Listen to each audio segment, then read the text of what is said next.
welcome to another deep dive. It looks like we're taking a journey into the science of aging this time. Yeah, really fascinating topic. And you've sent over a ton of research on it. Everything from like the cellular biology of aging to, lifestyle interventions, even some really futuristic stuff on gene editing and things like that. It seems like you really want to get the full picture of what aging is all about, how it works, and what we can maybe do about it. Exactly. So, where should we start? What's the foundation of all this? Well, a lot of the research you sent over focuses on the fundamental mechanisms of aging. And one of the key concepts there is something called cellular senescence. Cellular senescence, huh? Yeah. Basically, it's what happens when our cells get damaged and they kind of stop functioning as well. They stop dividing and sort of wear out. Oh, so it's like they hit their expiration date. Yeah, you could think of it that way. I see. And one of the big factors that contributes to that is the shortening of telomeres. Okay, telomeres. Those sound familiar. Yeah, you've probably heard of them. Think of them as like the protective caps on the ends of our chromosomes. Okay. Every time a cell divides, these telomeres get a little bit shorter. And eventually they get so short that the cell just can't divide anymore. So it's kind of like a countdown timer for our cells. In a way, yeah. It's not a perfect analogy, but it gives you the general idea. The interesting thing is, and you've included research on this, is that this countdown isn't completely fixed. There are things that can affect the rate at which those telomeres shorten. Oh, okay. So you're saying it's not all just doom and gloom. We actually have some control over how fast we age. Absolutely. That's really encouraging to hear. So where do those lifestyle interventions that you mentioned come in? What can we actually do to slow down this process? Well, you've sent over a lot of information on this. There's research on different diets, for example, that have been linked to longevity. One that stands out is the Okinawan diet. Oh, yeah. Yeah. I've heard of that one. Right. And it's not just any diet. They eat very specific types of sweet potatoes that are high in antioxidants and certain varieties of seaweed that are packed with nutrients. It's not just any sweet potatoes and any seaweed. It's very specific things. So it highlights how the quality of our food, maybe even more so than just the quantity, makes a difference. Exactly. And it also emphasizes, the importance of food traditions that have been passed down through generations. Yeah, that makes a lot of sense. And then there's also, the practice from Okinawa, harahachibu. Oh, yeah, I've heard of that too. Eating until you're 80% full. Exactly. It's a really great example of mindful eating. Yeah. Which is something that you see a lot in cultures with long lifespans. Makes sense. Then you've got, things like the DASA method. Awesome method. Yeah. Which is a more, structured approach to slowing down aging. And what does that involve? It's basically a combination of calorie restriction, intermittent fasting, and a diet rich in antioxidants. Okay, so let's break those down. Calorie restriction, that sounds pretty straightforward. But what about intermittent fasting? Is that just, skipping meals? Not exactly. It's more about having specific cycles of eating and not eating. Oh. Right? So there are different ways to do it. Like the 168 method is popular, where you fast for 16 hours a day and then eat within an 8-hour window. Interesting. And the research suggests that has actual benefits. It seems to, yeah. There's growing evidence that it can be beneficial for weight management and even things like improving insulin sensitivity. That's fascinating how these seemingly simple tweaks to our lifestyle can actually impact our biology in such profound ways.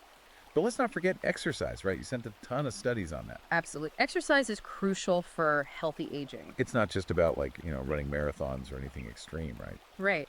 You've included research on the benefits of different types of activity. Aerobic exercise is great for your heart and lungs. Strength training can help counteract the muscle and bone loss that tends to happen as we age. And then things like flexibility exercises, like yoga, can improve joint health and even help manage stress. So it really is about finding what works for you and just making it a regular part of your life. And it sounds like variety is important too. Exactly. It's about creating a sustainable routine, not just sporadic bursts of intense activity. And speaking of routines, let's talk about sleep. Yeah, good sleep. I know I definitely feel the effects when I don't get enough of it. Right. And it's not just how you feel. Chronic sleep deprivation can actually accelerate the aging process. Oh, wow. Yeah, it increases your risk of all sorts of diseases. So how much sleep should we be aiming for? Most adults need around 7 to 9 hours of quality sleep per night. But, it really does vary from person to person. The key is to listen to your body. Yeah, that makes sense. And you've included some great tips for improving sleep hygiene in the materials you sent. Things like sticking to a regular sleep schedule, creating a relaxing bedtime routine, making sure your bedroom is dark and quiet. So it's about creating the right environment for restful sleep. Exactly. Think of sleep as like the time when your body gets to do all of its essential maintenance work. So good sleep is like hitting the reset button for our bodies. Yeah, you could think of it that way. Okay, that makes a lot of sense. But we can't forget about hormones, right? They play a big role in how we age as well. Absolutely. And you've specifically highlighted research on testosterone, which tends to decline as men age. Right. And this decline can affect everything from energy levels and muscle mass to libido and even cognitive function. Yeah, I've heard a lot about testosterone replacement therapy these days. Yeah, TRT is becoming increasingly popular. And the research you send over delves into both the potential benefits and the risks. So it sounds like it's not a decision to be made lightly. Exactly. TRT is a little magic bullet. Right. And it's really important to weigh the pros and cons carefully with a healthcare provider who understands your individual situation. And, it's also important to remember that testosterone is just one piece of the hormonal puzzle. Right, of course. You've also included some information on growth hormone, IGF-1, and DHEA, all of which play roles in aging. Oh, wow. Yeah, so it's a complex system.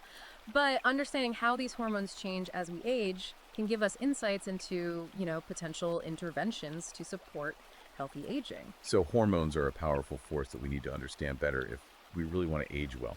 But let's switch gears a little bit and talk about, well, the more futuristic stuff that you mentioned earlier.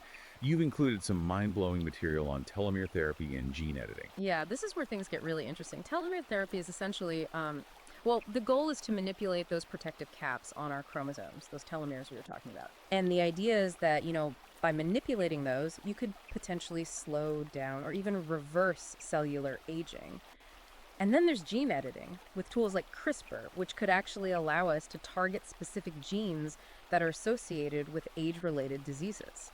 These technologies sound incredible, like something out of a science fiction novel. But I imagine there are, a lot of ethical considerations to think about too.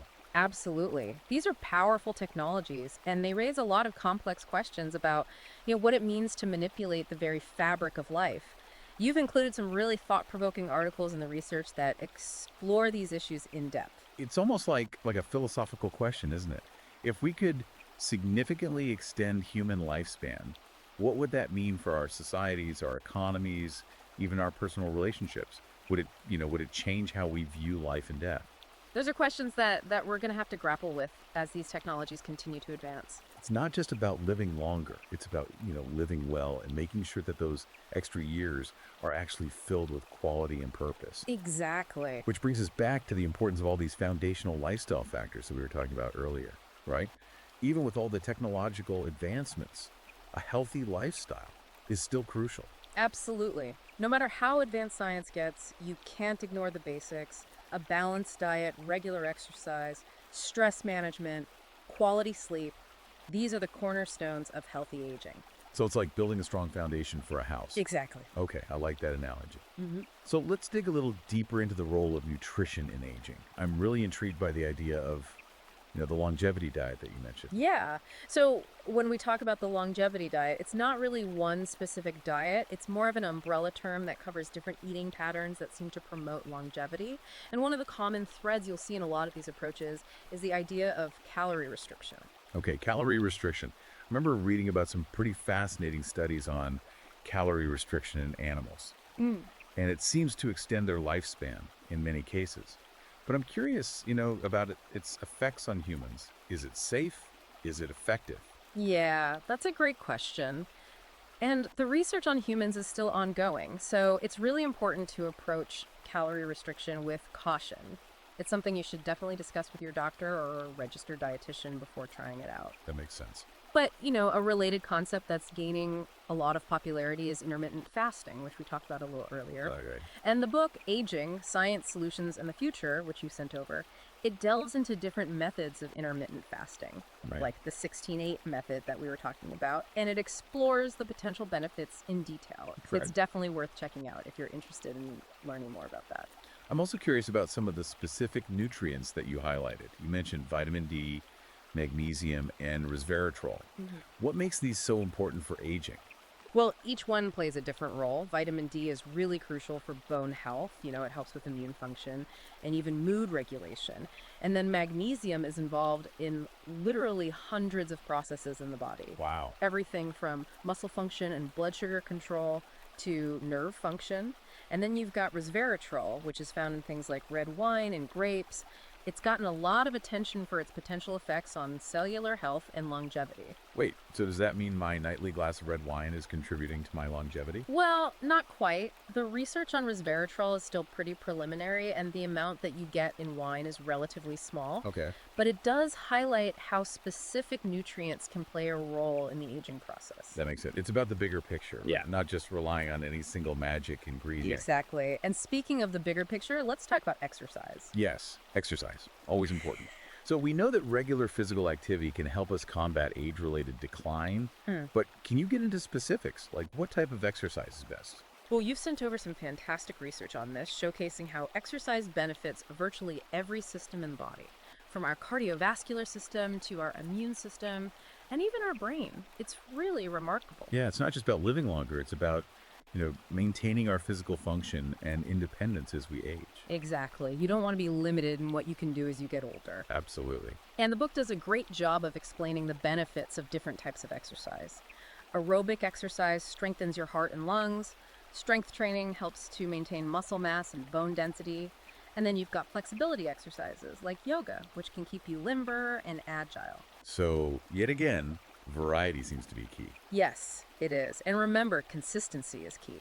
Okay. It's much better to engage in moderate exercise regularly than to just sporadically go all out and risk injury or burnout. I think that's good advice for a lot of areas of life, not just exercise. So let's switch gears again and talk about sleep. Ah, yes, sleep. Your sources, especially the book, really emphasize its crucial role in healthy aging. I know I've definitely felt the effects of a bad night's sleep, but what's happening on a deeper level? What's going on in our bodies when we don't get enough rest? Well, you can think of sleep as your body's time to repair and recharge. Okay. It's when your cells regenerate, your muscles rebuild, your brain consolidates memories, and regulates hormones. It sounds like a pretty busy time for the body. It is. And when you're chronically sleep deprived, it throws a wrench into all of those essential processes. It can accelerate aging and increase your risk of all sorts of diseases. Wow, so prioritizing sleep is essentially an investment in our future health. I need to remind myself of that the next time I'm tempted to stay up late. Absolutely. It's a wise investment. And, the book also provides some excellent tips on good sleep hygiene, such as maintaining a regular sleep schedule, creating a relaxing bedtime routine, ensuring your bedroom is dark, quiet, and cool, really setting yourself up for success. Those are all great reminders. Now, let's delve into something I find truly fascinating, the mind-body connection. You've included research suggesting our thoughts, beliefs, and emotions can impact our physical well-being. I know I've definitely experienced how stress, for example, can manifest physically. A stressful day can leave me feeling exhausted, tense, and even achy. Exactly. And your sources back that up. Chronic stress can wreak havoc on our bodies, affecting everything from our hormonal balance to our immune function. Wow. It can shorten those telomeres we were talking about and contribute to inflammation throughout the body, essentially accelerating the aging process. So managing stress isn't just about feeling better mentally, it's about protecting our physical health as well. Exactly. And that's where those stress-reducing techniques like mindfulness, meditation, yoga, deep breathing, all those things come in. The book explores those practices in detail Oh, good. and gives some really practical tips for incorporating them into your daily life. I'll have to check that out. It's encouraging to know that we actually have tools to combat stress and protect ourselves from its damaging effects. But it's not just about mitigating the negative stuff, right? You've also included research on the power of positive emotions, like how things like gratitude and joy can actually play a role in longevity. Yes, this is where the field of positive psychology comes in. There's a growing body of evidence suggesting that cultivating those positive emotions like gratitude, joy, love, even a sense of purpose, can actually contribute to a longer and healthier life.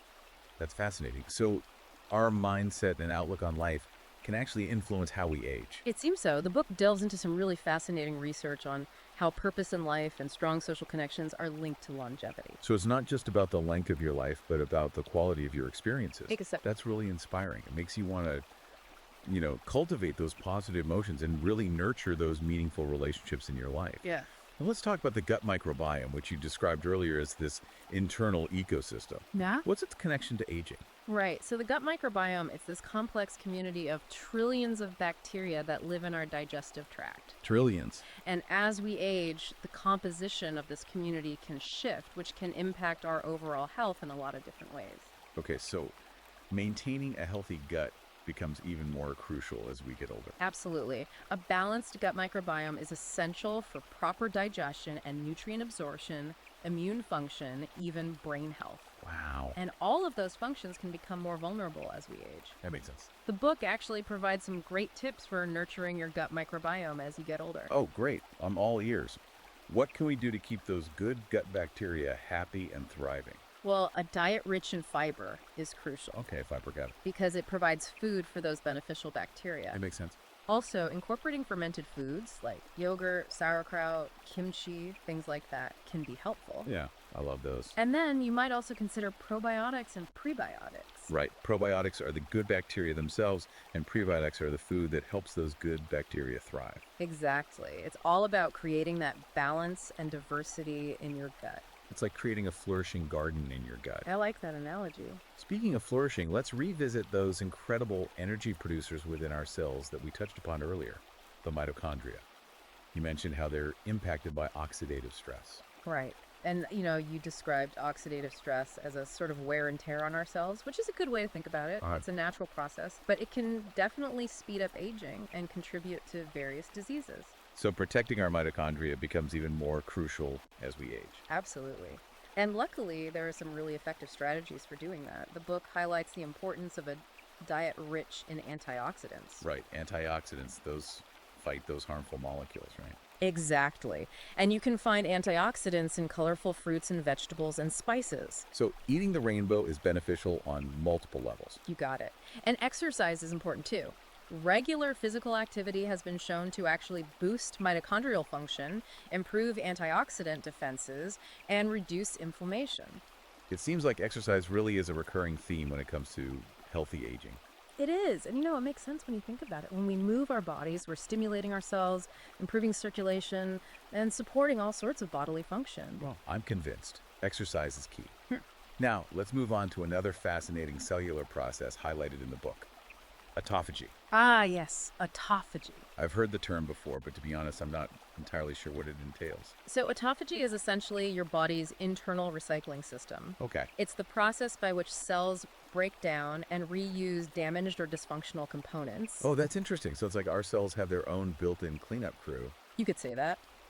And this cleanup process is crucial for maintaining cellular health, especially as we age. When autophagy is working efficiently, it helps to prevent the accumulation of cellular debris and promotes cellular renewal. That sounds pretty important. So does autophagy decline as we get older? Unfortunately, yes, it does tend to decline with age. No, that's too bad. But the good news is there are things we can do to support it. Oh, good. I'm curious. What are some of those things? How can we boost autophagy? Well, some of the strategies we've already talked about, like calorie restriction, intermittent fasting, and exercise, have been shown to stimulate autophagy. Interesting. It's amazing how these lifestyle factors can actually impact our cellular processes at such a fundamental level. It is pretty amazing. And it really highlights how interconnected everything is. Our physical health, our mental health, our lifestyle choices, it all ties together. Now, I remember reading about another group of proteins that seem to play a role in aging, sirtuins. Mm-hmm. What can you tell me about them? Oh, yeah. Sirtuins are fascinating. They're like cellular regulators. They influence a whole bunch of different processes, including DNA repair, metabolism, and inflammation. Wow. They sound pretty important. They are, and research suggests that they might actually play a role in longevity. Okay. So they're kind of like the guardians of our cells, helping them to stay healthy and functional for as long as possible. That's a good way to put it. So are there things we can do to boost the activity of sirtuins? Well, there are compounds that can activate sirtuins, and those compounds are found naturally in some foods and are also available in supplement form. Oh, okay. I'm curious, what are some of those compounds? One you've already heard of, resveratrol. Oh. Remember the one found in red wine and grapes? Yes, of course. Well, that's one of them. Yeah. And then there's also NAD plus A-DARA, which is a coenzyme that's involved in a ton of metabolic processes. So, by increasing our intake of these compounds, we might be able to support sirtuin activity and promote healthy aging. That's the idea. The research is still ongoing, but it's a promising area of study. It's really incredible to think that we might one day have, medications or therapies that could slow down or even reverse the aging process. I know, it's mind boggling. But for now, the best thing we can do is focus on those lifestyle factors that we know have a positive impact. Right, the things we've been talking about: diet, exercise, sleep, stress management. Exactly. And, don't underestimate the power of a positive mindset. That's a good point. A sense of purpose, strong social connections, all of those things contribute to overall well being, which is essential for healthy aging. This has been an incredible overview, but I have a feeling we've only just scratched the surface of the complex world of aging. We have, definitely. But I think we've laid a good foundation for further exploration. Absolutely. So, where do we go from here? Well, in part two, we can dive deeper into some of the specific strategies and interventions that you've sent over. Okay, sounds good. We can explore things like different types of exercise, stress management techniques, specific dietary recommendations. I'm looking forward to it. This deep dive is already giving me a lot to think about. It's a fascinating topic for sure. And the more we learn about it, the more empowered we become to make choices that support our health and longevity. I couldn't agree more. You mentioned wanting to get the full picture of aging, and one resource you sent over that really stands out is the book Aging, Science, Solutions, and the Future. It really delves into some of these concepts in a lot more depth. Yeah, that book looks fascinating.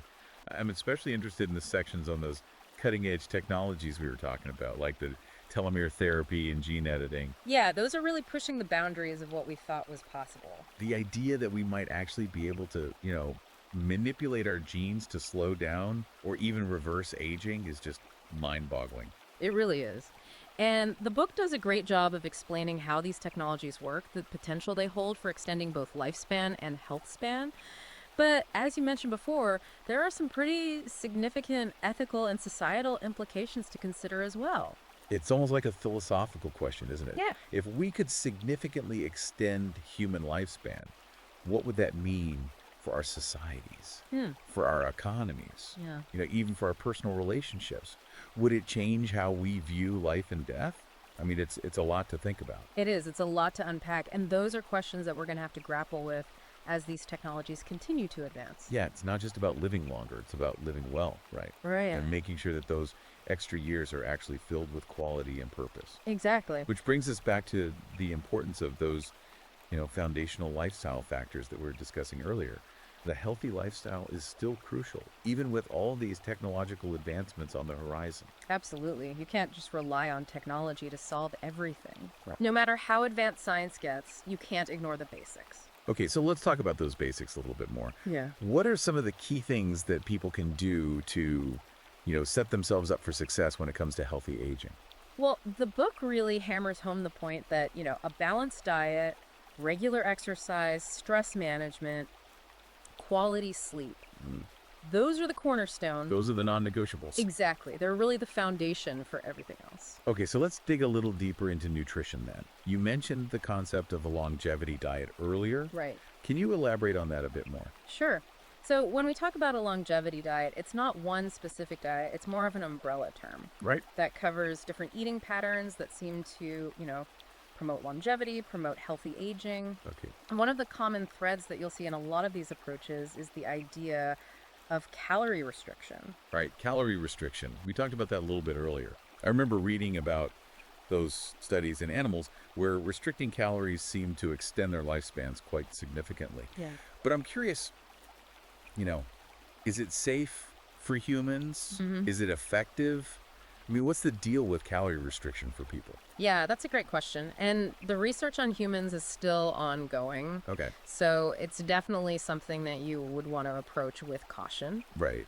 And it's something that you should absolutely discuss with your doctor or a registered dietitian before, trying to implement it on your own. That makes sense. But, a related concept that's gaining a lot of popularity is intermittent fasting, which we talked about a little earlier. Right, where you cycle between periods of eating and not eating. Exactly. And the book actually delves into different methods of intermittent fasting, Oh, good. like the 16-8 method that we were talking about, and explores the potential benefits in detail. Okay. I'll check that out. Yeah, it's definitely worth taking a look at if you're curious about it. I'm also curious about some of the specific nutrients that were highlighted in the book and that you mentioned earlier, like vitamin D, magnesium, and resveratrol. Yeah. What makes them so important for aging? Well, each one kind of plays a unique role. Okay. Vitamin D is crucial for bone health. It helps with immune function, even mood regulation. Right. And then magnesium. Magnesium is involved in literally hundreds of processes in the body. Wow. A real multitasker. Yeah, it does it all. From muscle function and blood sugar control to nerve function, you name it, magnesium is probably involved in it. Important stuff. Yeah, really important. And then you've got resveratrol, which is found in things like red wine and grapes. It's gotten a lot of attention for its potential effects on cellular health and longevity. Wait, so does that mean my nightly glass of red wine is actually contributing to my longevity? Well, not quite. I hate to burst your bubble, but Yeah. the research on resveratrol is still pretty preliminary. And the amount that you get in a glass of wine is, relatively small. Right. But it does highlight how certain nutrients can play a role in the aging process. Yeah. And I guess it's a good reminder that it's really about the bigger picture, right? Right. It's not about relying on any one single magic ingredient or magic bullet. Exactly. It's about a holistic approach. Okay. And speaking of a holistic approach, let's talk about exercise. Okay, yes, exercise. Yeah. We touched on that a bit earlier, but can we go a little deeper? Like, what type of exercise is best for aging well? How much should we be doing? What are the specifics? Sure. You've sent over some really fantastic research that showcases how regular physical activity can help to combat that age-related decline we were talking about. Yeah. And exercise, it benefits virtually every system in our bodies. Really? Every system? Pretty much, from the cardiovascular system to the immune system, even our brains. It's pretty remarkable. Wow. And, it's not just about living longer, it's about maintaining our physical function and independence as we age. Right, we don't want to be limited in what we can do as we get older. Exactly. And the book goes into detail about the different benefits of different types of exercise. Right. Like aerobic exercise strengthens your heart and lungs, strength training helps to maintain muscle mass and bone density, and then things like flexibility exercises, like yoga can help to keep you limber and agile. So variety is key here again. Variety is key, yes. Yeah. And remember, consistency is really important. Okay. It's much better to engage in moderate exercise regularly than to just sporadically go all out and then risk injury or burnout. You want to find a sustainable routine that you can stick with long term. That makes sense. So let's switch gears again and talk about sleep. Okay, sleep. Your sources, especially that book, really emphasize how crucial good sleep is for healthy aging. I know I definitely feel the effects when I haven't slept well, but what's happening on a deeper level? Like what's actually going on in our bodies when we're sleep deprived? Well, you can think of sleep as your body's time to, repair and recharge. It's when your cells regenerate, your muscles rebuild, your brain consolidates memories and regulates hormones. Sounds like our bodies are pretty busy when we're sleeping. Yeah, they are. They're working hard, even when we're not conscious of it. And when you're chronically sleep deprived, it throws a wrench in all of those essential processes. Right. It can accelerate aging and increase your risk of all sorts of health problems. Wow. So prioritizing sleep is essentially an investment in our future health. It really is. It's one of the best things you can do for yourself. I need to remind myself of that. It's a good reminder for all of us. And the book also provides some great tips for improving sleep hygiene, such as maintaining a regular sleep schedule, creating a relaxing bedtime routine, making sure your bedroom is dark and quiet and cool. All those things that we know we should be doing, but sometimes don't actually do. Right. Those are great reminders. Sometimes we need to hear those things again and again before they really sink in. Exactly. So let's delve into an area that I find really fascinating. The mind-body connection. Oh, yeah, that's a good one. You've included some research suggesting that, our thoughts, our beliefs, our emotions can actually impact our physical well-being. And I know for me, I definitely experience that with stress. Like if I have a really stressful day, It manifests physically. I feel exhausted. I feel tense, sometimes even achy. It's Hmm. like my body is carrying the weight of that stress. Exactly. And, your sources really support that. Yeah. Chronic stress, it can wreak havoc on our bodies. Wow. It affects everything from our hormonal balance to our immune function. Okay. It can even shorten those telomeres that we were talking about and contribute to inflammation throughout the body, which Yeah. essentially accelerates the aging process. So managing stress isn't just about feeling better mentally. No, it's not. It's really about protecting our physical health as well. Absolutely. And that's where all those stress reducing techniques come in. Right. Things like mindfulness, meditation, yoga, deep breathing, all that good stuff. The book actually explores those practices in a lot of detail. Oh, great. And it gives you some really practical tips for incorporating them into your daily life. I'll have to check that out. Yeah, definitely check it out. It's really helpful.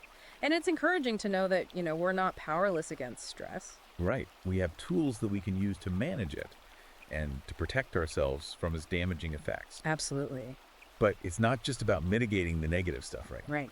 You've also included some research on the power of positive emotions and how things like gratitude and joy can actually play a role in longevity. Yes. This is where the field of positive psychology comes in, which is a really fascinating area of study. There's a growing body of evidence that suggests cultivating positive emotions like gratitude, joy, love, compassion, a sense of purpose.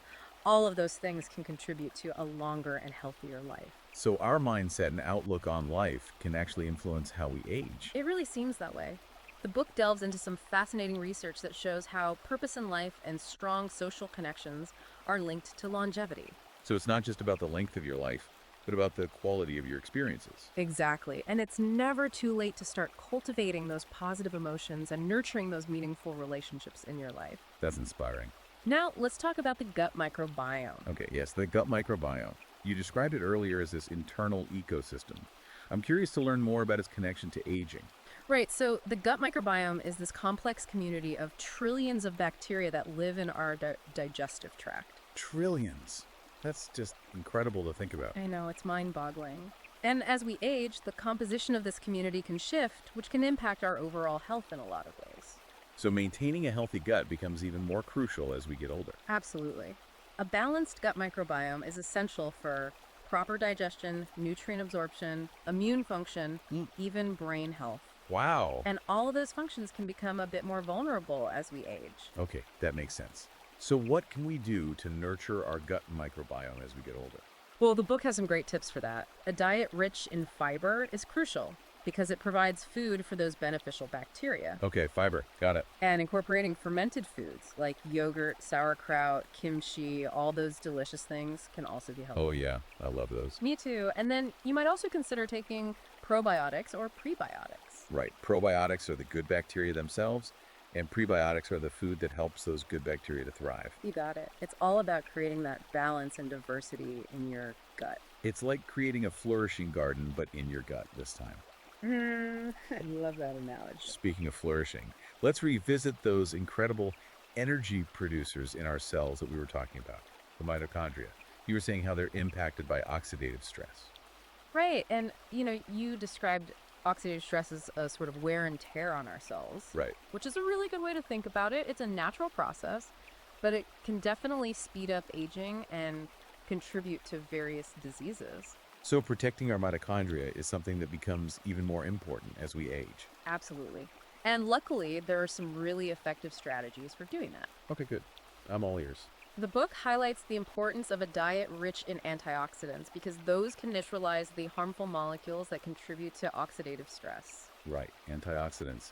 They're like the superheroes of the cellular world. They really are, and you can find them in lots of delicious foods like colorful fruits and vegetables, spices, things like that. So eating the rainbow is beneficial on multiple levels.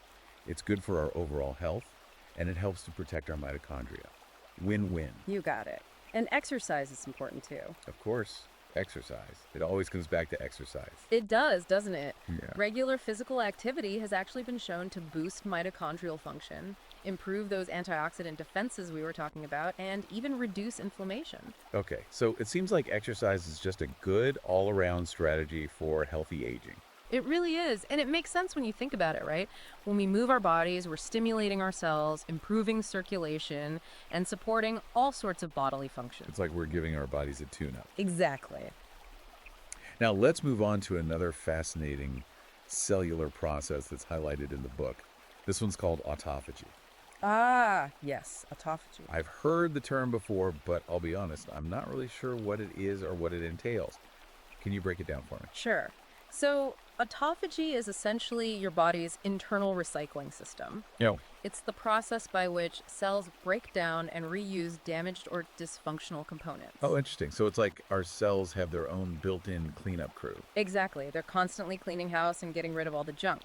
And this cleanup process is crucial for maintaining cellular health, especially as we age. Okay. When autophagy is working efficiently, it helps to prevent the accumulation of cellular debris and promotes cellular renewal. That sounds like a pretty important process. It is. So does it decline as we age? Unfortunately, it does tend to decline with age. Oh, that's too bad.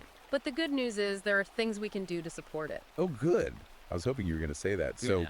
what are some of those things? How can we give ourselves a little extra help with this autophagy process? Well, some of the strategies that we've already talked about, like calorie restriction, intermittent fasting, and exercise, they've all been shown to stimulate autophagy. Oh, wow. So those are like triple threats then. They really are. They have so many benefits for overall health and longevity.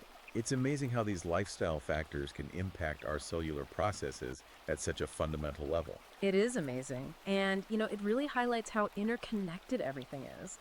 Our physical health, our mental health, our lifestyle choices, it all ties together. Now, I remember reading about another group of proteins that seems to play a role in aging, sirtuins. Ah, yes, sirtuins. What can you tell me about them? Well, sirtuins are fascinating. They're like cellular regulators. They influence a whole bunch of processes, including DNA repair, metabolism, and inflammation.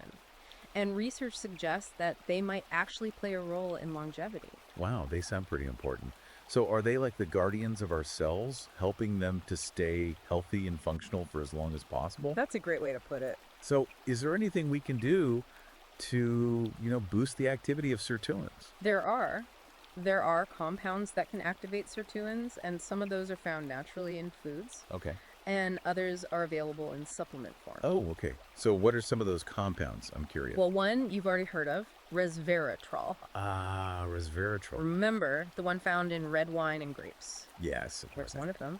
And then there's also NAD plus C, which is a coenzyme that's involved in a ton of metabolic processes. So by increasing our intake of these compounds, we might be able to support sirtuin activity and promote healthy aging. That's the idea. The research is still ongoing, but it's a really promising area of study. It's incredible to think that we might one day have, medications or therapies that could actually slow down or even reverse the aging process. I know, it's mind-boggling. But for now, it seems like the best thing we can do is really focus on those lifestyle factors that we know have a positive impact. Exactly. Like the things we've been talking about: diet, exercise, sleep, stress management. Those are the big ones? Right. Yeah, And don't underestimate the power of a positive mindset. that's so true. A sense of purpose, strong social connections, all of those things can really contribute to overall well-being, which is essential for healthy aging. Couldn't agree more. Now, let's shift gears a bit and talk about the brain. I mean, a healthy body isn't much good without a healthy mind, right? So I'm curious to learn more about how our brains age, what we can do to maintain cognitive function as we get older. Yeah, that's a great point. The brain is like any other organ. It undergoes changes as we age, but it also has a remarkable capacity for adaptation and renewal. Oh, that's good to hear. So it's not just this inevitable decline. We can actually do things to protect our brains. Absolutely. While some age-related changes are unavoidable, there's a lot we can do to support brain health and maintain cognitive vitality. Okay, I'm all ears. What are some effective strategies for keeping our brains sharp as we age? Well, the book emphasizes the importance of mental stimulation. Yeah. Things like learning new things, engaging in challenging activities, staying socially connected. All of those things can help to maintain cognitive function. So it's kind of like exercise, but for the brain. Exactly. And just like physical exercise, mental exercise needs to be regular and challenging to be effective. That makes sense. So it's about staying curious and engaged throughout life. Exactly. And, just as with physical health, diet and exercise play a role in brain health as well. Right, of course. Yeah. So tell me more about that. What kind of diet is best for brain health? Well, a balanced diet that's rich in fruits, vegetables, and healthy fats is really important. Okay, makes sense. It provides the brain with the nutrients it needs to function optimally. And exercise, as we've already discussed, it benefits not just our bodies, but our brains as well. So what we do for our bodies, we do for our minds as well. It's all connected. Exactly, it's all interconnected. And the book actually delves into some specific nutrients that are particularly important for brain health. Oh, okay, like what? One example is omega-3 fatty acids, which you can find in oily fish and flax seeds. Right. I've heard those are good for brain health. What about, brain training programs? Ah, yes. Brain training. I've seen a lot of apps and games out there that claim to improve cognitive function. Do they actually work? Well, the research in brain training is still evolving. Okay. Some studies have shown promising results, but it's important to approach these programs with a healthy dose of skepticism. Right. Not all brain training programs are created equal. Some are definitely more effective than others, so it's important to do your research. Yeah, and look for programs that are actually backed by, scientific evidence. Exactly. And it's also important to remember that brain training is just one piece of the puzzle. Right. A holistic approach to brain health really involves a healthy diet, regular exercise, stress management, and, engaging in those mentally stimulating activities that we were talking about. Right. It's about addressing all aspects of our well-being. Exactly. Now, let's shift gears a bit and talk about a topic that can be, a little bit challenging to discuss. Dementia. You've included some really important information about dementia and its impact on aging. Yes. It's a topic that a lot of people are concerned about, and understandably so. It's a devastating disease. Yeah. And you can really impact, not just the individual who's affected, but their entire family and support system. Absolutely. Dementia is a general term for a decline in cognitive function that interferes with daily life. Okay. And Alzheimer's disease is the most common type of dementia. Right. Alzheimer's. I know it's a progressive disease, but can you explain a little bit more about, what's actually happening in the brain? Sure. So Alzheimer's disease is characterized by the buildup of abnormal protein deposits in the brain. Yeah. And these deposits, they lead to the destruction of brain cells and a decline in cognitive function. Oh, wow. Yeah. And this can manifest as memory loss, confusion, difficulty with language, changes in mood and behavior. It's really a multifaceted disease. It sounds incredibly challenging for both the individuals affected and their loved ones. Are there any, treatments or cures available? So unfortunately, there's currently no cure for Alzheimer's disease. Oh, that's so sad. It is. But there are medications that can help to manage the symptoms and potentially slow the progression of the disease. Okay. And are there any lifestyle factors that might help to reduce the risk of developing dementia? Yes, there's actually growing evidence that a healthy lifestyle can play a role in reducing the risk. So those same strategies that we've been talking about for healthy aging, a balanced diet, regular exercise, stress management, mental stimulation, those can also help to protect our brains. Exactly. It really reinforces the importance of a holistic approach to health throughout life. It's amazing how interconnected everything is. It is. Now, I'm curious to learn more about some of those cutting-edge technologies that are being developed to combat aging. We touched on them a bit earlier, but I'd love to hear more about what's on the horizon. Yeah, it's an exciting time to be alive, that's for sure. It is. It seems like science fiction is becoming reality these days. It really does. We're seeing incredible advancements in areas like stem cell therapies, gene editing, and novel pharmaceutical interventions. I've heard about stem cell therapies.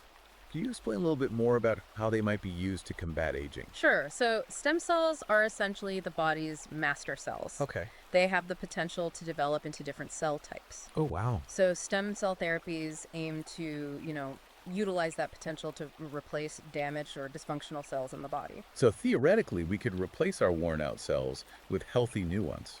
That's the idea. And the applications for aging are vast. Imagine being able to replace damaged heart cells, repair spinal cord injuries, or even regenerate brain tissue. It sounds almost too good to be true. What about gene editing? You mentioned that a bit earlier as well. Yeah, gene editing with tools like CRISPR is another really promising area of research. Can you remind me how gene editing works?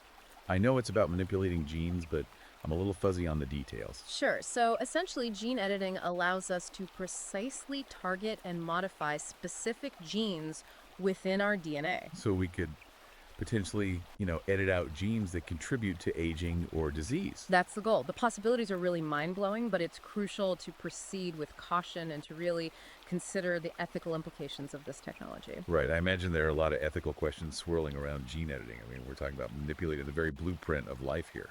We are. And that's not something to be taken lightly. We need to carefully consider the potential consequences, both intended and unintended.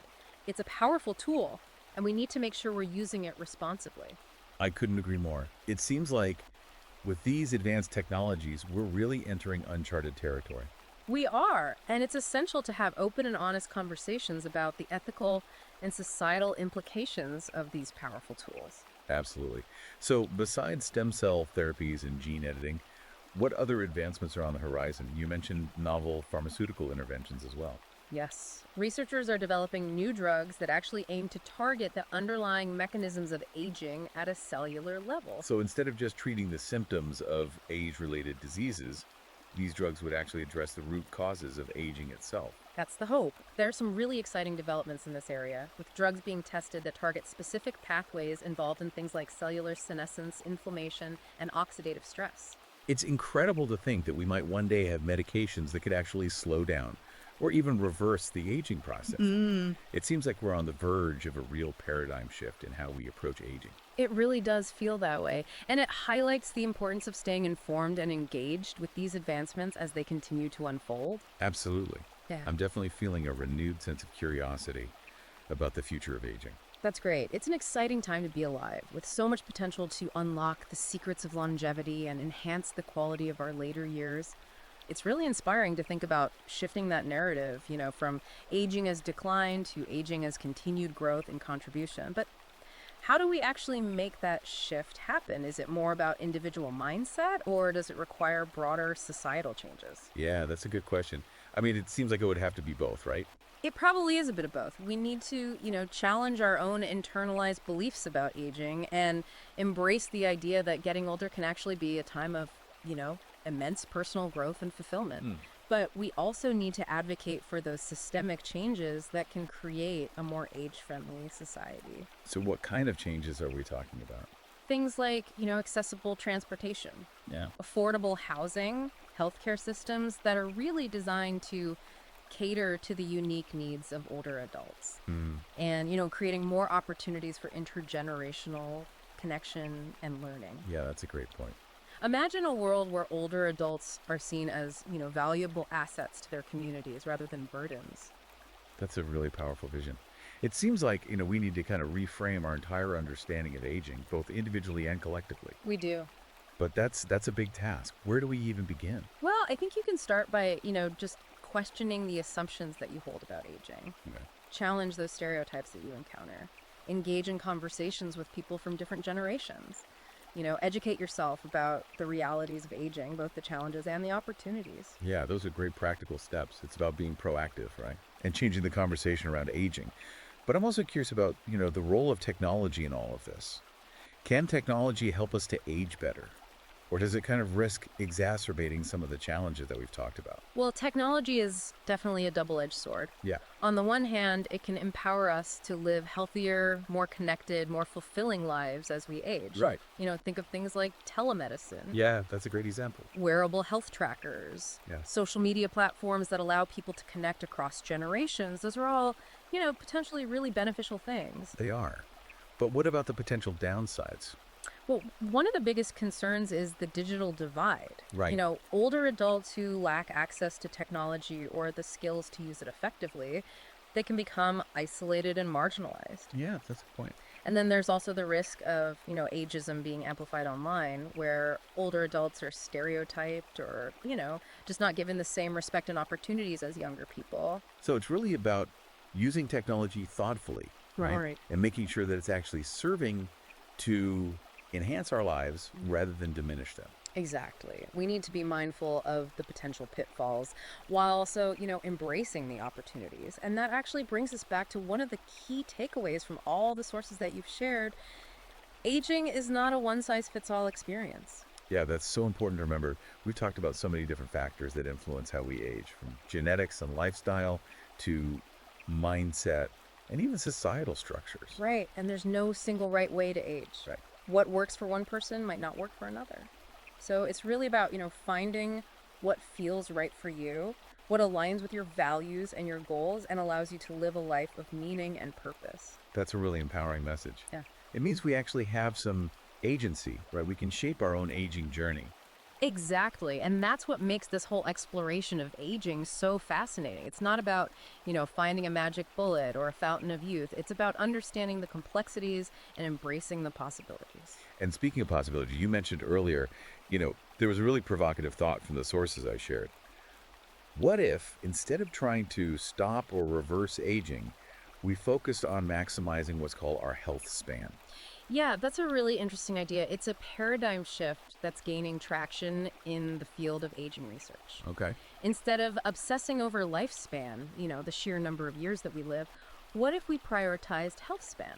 Okay. The number of years that we live in good health, Mhm. free from chronic disease and disability. Yeah, that makes a lot of sense. I mean, who wants to live a long life if those extra years are filled with suffering and decline? Right, exactly. Yeah. It's about compressing morbidity. So, squeezing that period of ill health and decline into as short a time as possible. Imagine living a long, vibrant life, enjoying physical and cognitive vitality well into your later years, and then experiencing, a relatively short period of decline before passing away peacefully. That sounds like a pretty ideal scenario. It does, doesn't it? And it seems like a lot of the things that we've already discussed actually contribute to maximizing health span. They do. Things like a healthy diet, regular exercise, stress management, mental stimulation, strong social connections. It's all connected. It is. You're absolutely right. It's about making choices that support our well being throughout life, not just in our later years. Right. And it's also about recognizing that, health span isn't just about physical health, it's about mental, emotional, and social well being, too. It's that holistic approach again. Exactly. It's a holistic approach that encompasses all aspects of our lives. Okay. Well, this deep dive has been incredibly insightful. I feel like I've gained a whole new understanding of aging, not just as this biological process, but as this really complex interplay of factors that we can actually influence and shape. That's great to hear. And that's really the beauty of it. Aging is not something to be feared or dreaded. It's a natural part of life that offers so many opportunities for growth, learning, and transformation. I completely agree. And we've only just scratched the surface here, but I feel really empowered, to continue exploring these topics and making choices that support my own healthy aging journey. That's wonderful. And remember, all the research that you sent over that book, it's a treasure trove of information and inspiration. It is. So continue to research, to learn, to experiment, and to find what works best for you on your own unique aging journey. That's great advice. And for those of you listening who are interested in diving deeper into the science of aging, be sure to check out Aging, Science, Solutions, and the Future on Amazon Kindle and Google Play Books. Yeah, it's a great resource. It's a really comprehensive and thought-provoking book that will definitely expand your understanding of this fascinating field. Thanks for joining us on this deep dive into the world of aging. Until next time, stay curious, stay engaged,